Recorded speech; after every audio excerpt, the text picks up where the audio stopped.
Okay, and we're live. ¿Qué tal, amigos? Stuart here from Spain Speaks with this evening's live stream. It is 7:35 p.m.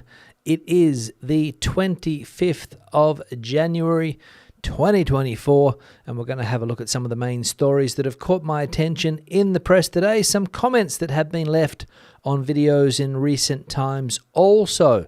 Straight into the news, and of course all of the changes that have been going on here in Spain as far as the justice system is concerned and what judges can or can't do, especially when it comes to Spain's number one fugitive, Carles Puigdemont, still dominating headlines. And as we can see here, Minister Bolaños does not see the causes of the tsunami democratic in Catalonia and the CDR in Catalonia comparable to ETA or ETA terrorism. Does anyone really believe that, he says?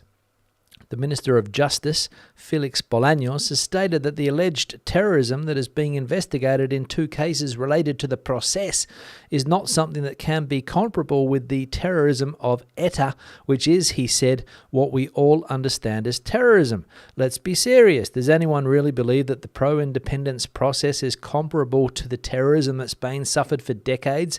Does anyone really believe that? What we all understand by terrorism, what Spain suffered for decades of terrorism, that is outside the amnesty, he told the media before attending the swearing-in of Álvaro García Ortiz as Attorney General of the state in the Supreme Court. So the government spin doctor, Felix Bolaños, trying to put a spin on that. Of course, many people, almost the entire justice system in the country, unhappy yesterday that they're having some power taken away when it comes to dealing with this whole process that took place back in 2017. Basically, they're trying to change history, eradicate what happened back in 2017, and leave a clean slate for all of the people that were involved in that process to be able to come back to Spain, to fall into the positions that they were in before this process back in 2017. For example, Mr. Puigdemont, I think there's a betting odds out there that he will become the president of Catalonia again. I think there are odds on that happening. So it's interesting to see what's going on at the moment. And of course, the opposition parties, wow, are they angry. Second piece of news here: in Spain, police bust gang of alleged ex-military robbers. Spanish police say that they have busted a gang of ex-military men from Eastern Europe who allegedly robbed luxury homes in the southern Malaga province. 6 people were arrested on Wednesday, including the alleged ringleader from Albania. A stash of jewellery, watches, cash and weapons was found. The gang is alleged to have carried out 71 thefts from luxury homes and businesses, mostly in Marbella. Police say that these suspects were highly skilled in robberies and break-ins. With their knowledge of military techniques, they used strict personal security and counter-surveillance measures while moving around on foot or in vehicles, changing direction or making unexpected stops, a police statement alleges. So there we go. Gangs from the east of Europe, military gangs or ex-military men forming these gangs, coming to Spain and robbing 71 luxury homes and businesses, mostly in Marbella. And there have been lots of these robberies in Spain over the last couple of decades or so. I remember somebody telling me one about here where I live, that a group of similar profiled people were caught here where I live doing the same thing. Very difficult to catch them. Sometimes they get caught, but they are in and out of the country very, very easily indeed. And I'm sure they're not only committing robberies allegedly in places like Spain, but in other European countries where there's a lot more wealth in people's homes probably for these thieves to go after. For example, as we saw there in Marbella, down there in the south of Spain. I think it is still one of the richer areas of the country, or at least in the Malaga province, I would say that it is. Next piece of news here, and the Frontex group threatens to leave Spain. Frontex, the European border agency, and Spain are not getting along well and are facing another conflict. Frontex is threatening to leave Spain if it can't agree with the Spanish authorities on renewing joint operations against irregular immigration. Spain is hesitant to sign the conditions proposed by the agency, especially regarding the protection of migrants' data, which Spain does not want to hand over control of. Without approving the operational plans, Frontex's participation in the Mediterranean, the Alboran Sea and the Canary Islands was suspended on Wednesday. An agent from Frontex in the islands summed it up. No signature, no work. Both sides have given themselves one more week to reach an agreement. If they don't, Frontex will withdraw its resources from Spain, according to sources from the agency spoken to by El País. So Spain doesn't want to hand over the data, and the European Border Agency, Frontex, threatening to abandon the country and focus on other areas where illegal immigration or illegal migration is an issue. Here in Spain, of course, the south of the country, the Canary Islands, thousands of people, sometimes weekly, sometimes monthly, crossing those waters in dodgy, rickety boats and coming into Spain illegally, of course. And the group Frontex, of course, there to try to put an end to it if possible. Difficult. And Spain and that group not getting along at the moment. And the last piece of news here, anyone in Spain will be able to testify to this. Unseasonably hot. 3 provincial capitals and 89 towns will exceed 24 degrees Celsius this Thursday today in Spain. This Thursday, the 25th of January, will be remembered as one of the hottest days on record. In much of Spain, temperatures will be between 10 and 12 degrees Celsius higher than usual for this time of year. Up to 92 towns are expected to exceed 24 degrees Celsius. In some places, temperatures might even reach 28. Even in areas that don't reach these temperatures, record highs could still be recorded. We are under the influence of a very strong subtropical ridge accompanied by an extremely warm air mass.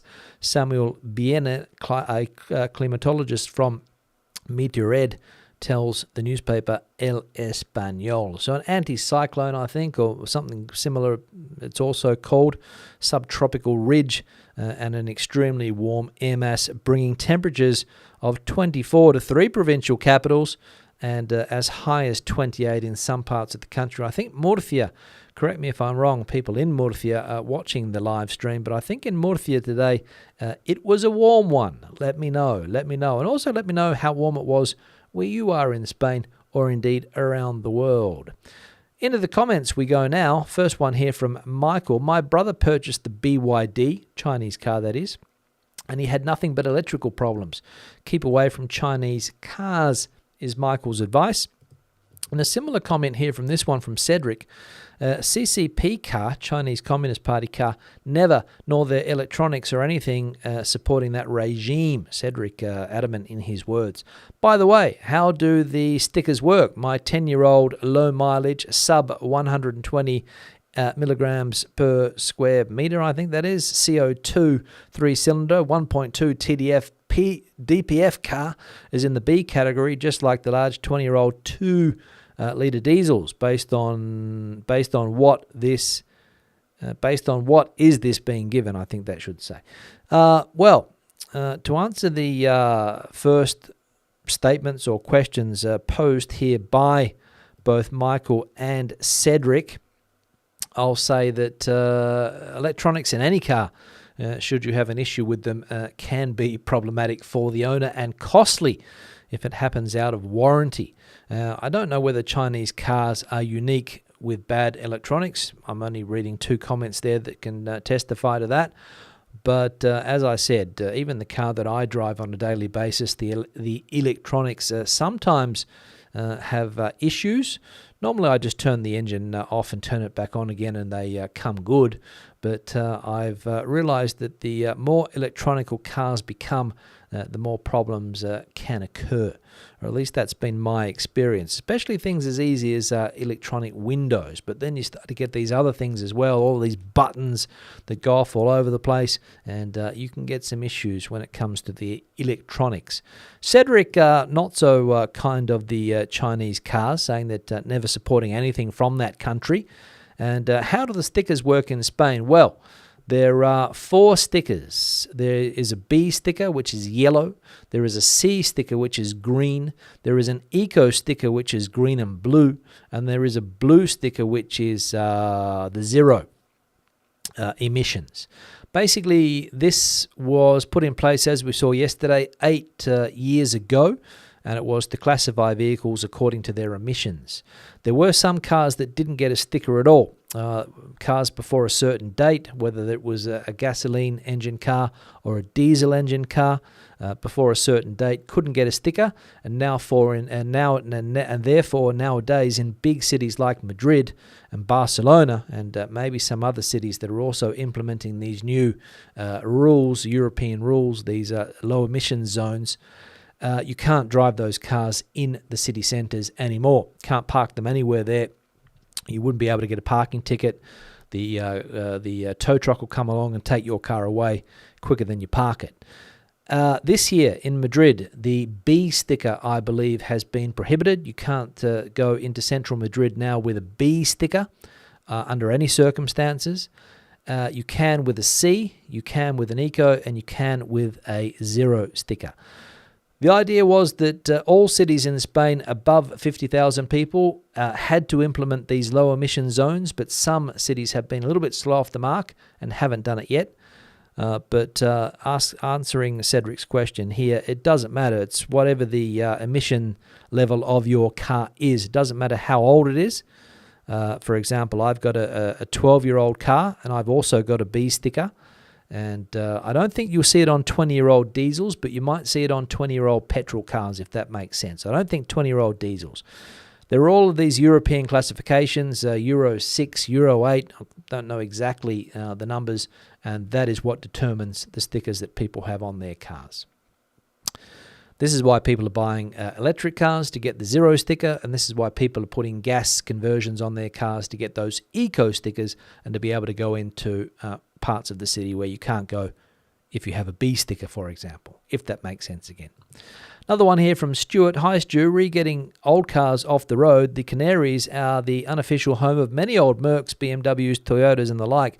40-year-old cars are a common sight over here, and I hope that will continue. Away from the coast, there are few rust problems, and the owners generally seem to keep their vintage motors running well. Viva los clásicos. Yeah, Stuart, so a lot of the older cars can get classic car status. You have to go to the ITV, the MOT centre, and ask for the classic status. If you have an old vehicle that they consider to be classic, you can get classic status, which means that you only have to pass the ITV after that, I think, once every 4 years. Again, you can't use those cars on a daily basis. You can't have a classic car and use it every day. It's only for special occasions. For example, the weekend, I believe. Again, don't quote me on that. But a friend of mine has one, and he's allowed to take it away on holidays, but I don't think he's allowed to drive it as his vehicle of day-to-day commuting. At least I don't think so. And when it comes to a lot of old bombs, for example, that don't get classic status, that is true. Outside of the big cities, you do see a lot of old cars that don't have any environmental stickers at all, and people are still driving them around, smoke coming out of the exhaust, because nobody cares in small cities. It's only in big cities, and in coming years, maybe even this year, when those 50,000 plus cities in Spain, and there are a lot of them, are forced to implement these ZBEs, then that's when we're going to find out that a lot of these cars will be off the roads in cities at least. Small towns, it's a completely different matter. But in cities of 50,000 people or more, Madrid, Barcelona currently, probably Bilbao and Valencia, but cities like, I don't know, a 50,000 city, Albacete, for example, will have to have a low emission zone if it doesn't have one already. Another one here from Lisa. The CaixaBank. How can you justify 36 euros for a debit card and 60 euros each 3 months if you don't have a salary or pension paid into your account? I pay in roughly 2,000 euros from my husband and still get charged. It's absurd. I'm a client allowing them to use my money to make them money, and they charge me for all the privilege. Now I'm off to BBVA, as what I've read online, no commissions. Yeah, thanks, Lisa, for that. My advice for you would be to go to ING Bank. They wouldn't charge you for anything, I don't think, and you could probably justify that income there is some type of monthly allowance, which they would probably classify as like a pay slip or something like that, if it's coming into the account regularly. And I'm sure that if you spoke to the bank, Caixa Bank, they would do something similar, because you've got regular income coming in, and that's what the bank wants. Basically, what the bank doesn't want, and that's the reason that the fees are so high, 30 euros and 60, the numbers that you quoted there, is because they don't want people that are of value to them. People in the bank will tell you that. They don't want people that are not of value to the bank, if that makes sense. So if you bring your payslip, if you bring your bills to the bank, if you get a mortgage with the bank, if you get a car through the bank, you'll be a valued customer. If not, they don't want you, basically. So you have to try to find a bank that does. And that's why Caixa Bank has such high fees for those things, because they don't want people that are not able to be, as I said, of value for them. It's a business at the end of the day. And as the same person in this bank told me also, banks are not charities. They're there to make money. They're there to make profits, big profits, because they're public companies or on the stock market. Another one here from Mike. Here in Cantabria, Santander, Playa Sardinero with Caixa Bank, no problems. Staff very professional and helpful with my limited Spanish-speaking skills. So Mike is happy with Caixa Bank. So again, I haven't had a problem. I was speaking to my bank manager today. He's trying to sell me something because he probably thinks that he can get some money out of me. And that's basically how it works. They ring you up. They say, we've got this, insurance. I took insurance. I got health insurance. It was a good deal. He offered me a car today. I'm thinking about it because I have to change my car soon, because it's a renting, what they call a leased car. The lease is up 3 years, so I have to get another one. So he's calling me up frequently, trying to get my business. So am I a valued customer? I must be, because the bank manager calls me up. Not that I've got a lot of money, but I've got products, and that's what counts. And the last one here from YouTube Roll. Not sure what the issue is with people wanting to earn as much money as possible. The notion of generational wealth does actually exist. If you have the opportunity to make enough money that your children and grandchildren can live a good life, then why not? Nadal isn't committing a crime here. Yeah, I don't think anybody wants to take a good life away from their children or grandchildren, but in the case of the very rich, and even the very rich athletes like Cristiano Ronaldo and people that are taking these Saudi dollars, they're not going to have their kids and grandkids taken care of. They're going to go for the next 20 generations of people that won't have to do diddly squat for the rest of their lives. Now, you can argue, oh, that's fair, because my great-great-great-great-great-great-great-great-great-great-grandfather was Rafa Nadal. Oh, fantastic. Who was he? Oh, he played tennis back in the 2000s, made a lot of money, then went to Saudi Arabia and took even more. And that's why I, 200 years later, am still living like a king. Is that fair? Don't know. Could be. Let me know what you think. Other people think that it's not. Maybe enough for the family, for the kids, grandkids, maybe great-grandkids. Give them a good life, a couple of million. But billions? Hundreds of million? Don't know. Let me know what you think. Now, I'm going to go into the chat section in just a moment. Before I do that, I'm going to change the backdrop. But before I do that, I'm going to say thanks to people that have supported the channel, whether it's on Super Thanks, Buying Me a Coffee, or Patreon. The supporters on Patreon, longer-term supporters, thank you very much.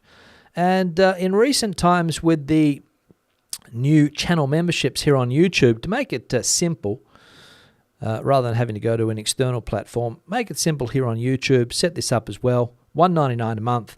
And people that have joined the community recently as members, Home and Away, super member, Andrew, I think we saw the other day, and Brian, who have joined in recent times. And if I have forgotten you, I will get your name out soon. But thank you very much for that support. It is appreciated. Now, backdrop change time. This one was sent in from Santiago, and I think it's Almuñécar in Granada, a nice coastal resort there in the Granada province on the coast, Almuñécar. The only problem I have with Almuñécar is that the beaches are stony, or little stones, not sand. That's my only issue with that part of Spain. Sandy beaches in Malaga, but as soon as you get into Granada across the border, they become pebbly. Thanks, Santiago, for sending this one in. Now, the email address, if you've got a similar picture as this one here, spainspeaks@gmail.com, feel free to send pictures through, news articles through, anything that you want to bring to my attention about Spain, feel free. That is the email address. And also the like icon, if you haven't hit it yet, please do so. 54 currently. Hit the like button. We could get up to 100 like we did the other day. I'm pleased with 100. Can't complain. Now into the chat section. Let's see what's happening there. Ross is the first person that I can see in the chat section today. Beautiful 25 degrees there in Valencia, one of those provincial capitals that had around the 24, 25 degree mark. Thanks, Ross. Enjoy it. Maga, who is a super member from El Campello, I think it is. Good day, Maga. Andrew, also a valued member, coming in. Whoever has the little yellow badge next to their name is a valued member or super member on the channel. So thanks, guys, for joining. Hoping we are all well. Fairly miserable there in London. Sorry to hear that, Andrew. Here the weather is fantastic. Andrew asking Alan, when will he be back in El Puerto? Question a lot of people are asking. Alan, who gets around a bit, does Alan? One day in Spain, the next in San Diego, sometimes in the north of the United States. Another place Alan was also. I'll see if I can remember. James and Kathy coming in from a grey but milder Worcester. News in the press here, not very concerning world peace. Not very good concerning world peace, I imagine. A lot of conflicts in the world, unfortunately, at the moment, aren't there? A lot of conflicts. A lot of people not happy with each other. Sani coming in from Basingstoke, hoping we are well. Just tested positive for COVID, has Sani. Sorry to hear that. So, Sani, hope it is a mild bout of COVID and you get over it quickly. Darren coming in from Sidcup. I think that is, I don't know how you pronounce it, some of these words. Sidcup, or I think that's southeast London. 12 degrees. Bit chilly. John coming in, also a valued member. Evening, everyone. How good to see you, John. Pamela, hello and good evening, coming in from San Juan. Renan coming in from LA. Got a photo coming up from Renan. I think it was a Segovia, if I remember correctly. Saw it today. Of the Alcázar, I think it is. Richard, also a valued member, coming in. Hoping everyone is well. The two back-to-back storms have passed now, but still wet and windy there in North Yorks. Yeah, I watch a YouTuber, Richard, called don't know what his name is, but he goes around to different places in England and Scotland trying takeaways. He's got a van. I think it's called Rate My Takeaway, and he's I think he's based in Yorkshire somewhere. So he spends a lot of time in York and Leeds and places like this. I think he's from Yorkshire, and if it's not raining every day, I don't know what I'm watching there in Yorkshire, or at least in the videos that he puts out. Always wet.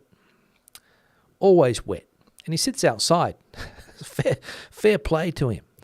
Alan, probably not until May. Knees replaced. Ouch. So Alan is getting some medical stuff done. Won't be back in Spain for a while. Paul coming in from Germany, I think it is. Sun was out. Could see it. Every now and again behind the clouds. There we go. Trying to get a glimpse of the sun. Today, very bright here where we were. Alan, 16 degrees in San Diego. Missing El Puerto de Santa Maria. Andrew coming in from Amariña, looking its best, 18 degrees there. James and Kathy saying here that meant the concerning is concerning regarding world peace. I thought that's what you meant, James. So it is concerning, that's true. Gigi coming in from Arizona, 70 today. Congratulations, Gigi. Hope you're having a fantastic one there in sunny Arizona, as you point out. Gigi, of course, is the Camino de Santiago expert, having a book published soon, and will no doubt be available for people keen to know more about Gigi's experiences on the Camino de Santiago up there in the north of Spain, which I think, if I'm not mistaken, Gigi does frequently, if not every year. Victoria coming in from the south of Portugal, Portimao. down there in the south. I imagine the weather's nice there, and it is 25 degrees, gorgeous apparently, for a paddle tennis tournament. Paddle is an interesting sport. I'm not sure if it's fully around the world yet, but very popular here, obviously popular in Portugal as well. I think it's starting to get some traction in Australia, in places like Sydney, where they're looking for sports in smaller spaces. I think so. Amnesty with back pay. Yeah, it seems to be that way. He'll probably get some type of compensation as well. I imagine he will. A lot of birthday wishes there for Gigi. Super chat from Marcus, £10. Thank you very much, Marcus. From 10 euros. Thought it was pounds there. Hi, Stuart. Greetings from sunny Murcia. Certainly was a warm one today. I heard around 27, 28 it was going to get up to in Murcia. Marcos, let me know if that was the case. Makish is in London, where it was a sizzling 12 degrees today. Obviously, being ironic is Makish. Dr. Andres coming in from South Florida, 77 degrees Fahrenheit there. I imagine that's warm. Alan coming in from Miramar, Valencia province, 26 degrees there. Probably can't believe it, right, Alan? The weather, 25th of January, 26 degrees. Natalia coming in from San Sebastian, been watching for years. Good to see you, Natalia. I'll be heading to that part of Spain soon. I've got a trip planned for the north. Don't know when I'm going to be able to get there exactly, but I will be hitting that part of Spain for sure. How about foreign cars without these stickers? Yeah, not sure how that's going to work, Paul. I imagine there is some type of classification if it's a European vehicle, that they will be able to know what type of emissions it's putting out and probably give you some type of temporary classification coming here to Spain. But again, it's only affecting certain cities at the moment. I don't think every city in Spain with 50,000 people or more is on board yet. I know that Madrid has been for years. Barcelona has been for years. The rest I can't say. Some places that I have been to, cars are limited from the centre because they've become pedestrianised. But I'm not sure about these ZBEs, which are another kettle of fish altogether. Barbara coming in from Playa Flamenco, where it's been warm, I imagine. Another lovely day, of course. Bob coming in from Torrevieja. According to Proyecto Maestral, the weather station, the temperature 24.7. I'll take that, 24.7. I'd take 24.5. In London, you can go into the city in any old gas-guzzling car if you can afford to pay the extortionate charge. They're not interested in anti-pollution, just screwing the motorist out of more money. Yes, I imagine that is the case, Andrew. I'm watching some old videos on YouTube, old BBC videos, and interesting stuff talking about the cars of the future back in 1979 and things like that, and what mobile telephones back in 1976, all of these experiments, interesting videos. I think it's called Classic BBC. Fast food, whether it was going to take off in the UK, a video from 1979 or something when the first McDonald's opened. Is fast food going to take off? We know the answer to that. We know the answer. Jerry coming in from Cabo Roge, kind of there in Costa Blanca. Alan, been a while in the live stream. Good to see us. Thanks for that, Alan. What else we got? Manuel, great to see me again. Enjoy the videos. Keep up the great work. Thanks, Manuel. What else? Let's see. Let's have a look here. Can't see through the coal dust in Wigan, apparently, says Steve. They still got coal mines in Wigan. Last month, Alan was in Chile, Peru, and Argentina, and Uruguay. I imagine that's Uruguay. Yeah, I knew Alan gets around a bit. I didn't know it was to that extent. Was it a cruise, Alan? No, it couldn't have been a cruise, could it? No, impossible. Travelling over land, I imagine. Stephen, in the chat. Back here in Spain, of course, enjoying the warmth. 24 degrees today in Manilva. Enjoying the live stream with a drop of red from La Mancha. Yeah, La Mancha wine's a little bit hit and miss for me, Stephen. depending on which area of La Mancha, of course. But anyway, I'm sure it's tasty. Joy coming in from Galicia, enjoying a break from the rain. Nice sun nice and warm. Great. High Flyer John saying, great backdrop picture, appreciation to the photographer. Yeah, this was Sebastian, I think. I think Sebastian was it Sebastian? Let me just check. I might have got that wrong. Just let me check, just in case. Just let me check here quickly. Santiago is an artist. So obviously an artist touch when it comes to the composition of the photo. Manuel coming in from the Azores. That's right, I remember that. São Miguel, Portugal. I saw a video on Netflix recently. I think it was a video done in that part of the world, Manuel, about cocaine, was it? Some fishermen found a lot of cocaine. Didn't watch the whole thing, but it looked interesting. It was either the Azores or Madeira. I don't know exactly which one it was, but somewhere down there. 123 Shawnaway, County Waterford. Wet and around 10 degrees. Could be worse. A bit late joining, busy days. Thanks for joining 123. Meisterly, would you say Spain's more woke liberal than UK, New Zealand or Australia?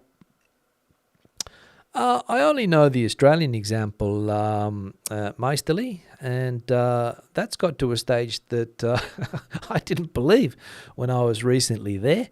A lot of people walking around, pushing the gender things like that. Was even told that there's a group of school kids that think they're cats because they're free to feel how they want. And all of this stuff that when I was growing up, of course, didn't exist. But times have changed, and these things have become fairly normal for some, completely abnormal for others. And here in Spain now, with the current government coalition partner that we have, Sumar, they're trying to push this agenda, of course. And not as easy here, I don't think, because as we've seen, recently with the Three Kings parades, with the blackface issues and all of that, a lot of Spanish people are not interested in this type of thing. And also with what's going on now with the review of the museums and cultural history of Spain to see whether it fits into a current framing, whatever that means. So they're going to look at all of the art and sculptures and all of those things and try to change the way people look at art and think about the history of Spain, basically. A lot of people don't know whether they feel ashamed. I know it happens in Australia, of course, and some people here, obviously. Some people have come out publicly in recent times saying they feel ashamed to be Spanish because of what's happened in the past and what happens currently. And they're trying to push that agenda. Some people listen to it, some people don't. But we're moving in the same direction. When it comes to language, Spanish language is a little bit harder to change, I think, than the English one, especially given that it's a masculine, feminine type of language.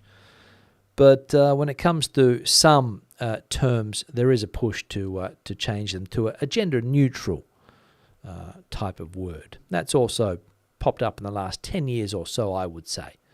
And again, promoted by a certain side of politics. It's not really bipartisan, let's say, on both sides of the political spectrum. Now, that's it. Let me just have a look here quickly at a couple more comments that I have. Very hot in inland Almeria today, according to Simon. Thanks, Simon, for that. Natalia saying, enjoyed the trip. Looking forward to the videos from the north. Simon's going back to the UK. So we needed a French emission certificate. Cost €5, but the car is not tested. It's based on the logbook. That probably would work the same here in Spain, I would say, for the person who was interested before. Jeff saying that he hopes Sumar keeps their hands off Spain's wonderful museums. We'll see what happens regarding this, Jeff, but of course the new minister is making headlines. And we saw the a previous minister, the consumption minister or the consumer minister, also trying to push an agenda that people weren't happy about here in Spain when it comes to eating meat and trying to go onto more of a plant-based diet and all of these things. And it didn't get much traction, but it's around, of course.